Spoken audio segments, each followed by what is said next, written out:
ছাদ রয়েছে।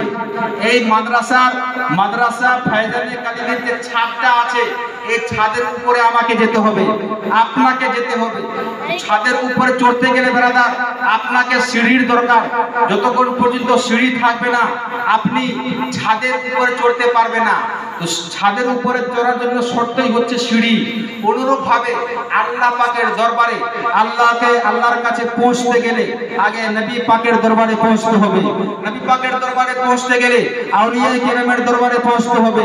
আউলিয়ায়ে কেরামের দরবারে পৌঁছতে গেলে উলামায়ে কেরামের দরবারে পৌঁছতে হবে। উলামায়ে কেরামের দরবারে পৌঁছতে গেলে কামিলে ঈমানদারের কাছে পৌঁছতে হবে। কামিলে ঈমানদারের কাছে পৌঁছতে গেলে আপনাকে পূর্ণ মুসলমানের কাছে পৌঁছতে হবে। তবে আপনি পূর্ণ ঈমানদার হতে পারবেন, হকদার ঈমানদার হতে পারবেন। দেখুন আমরা সকলেই কালিমা পড়ি, সকলের মুখে কালিমা আছে। আমার কাকে বলা হয়? আমরা সকলেই ঈমান দাবি করি, আমি মুসলমান। উনি বলছেন আমি মুসলমান, উনি বলছে আমি মুসলমান, আমি ঈমানদার। আমি সকলেই দাবি করছে আমি মুসলমান, কিন্তু অ্যাকচুয়ালি ঈমানদারকে, কামিলে ঈমানদার কাকে বলা হয়? আমরা সকলেই কালমা সকলেই পাঠ করি, কিন্তু কালমার তরজমা জানি না, কালমাটার মানে জানি না। কালমাটা কি?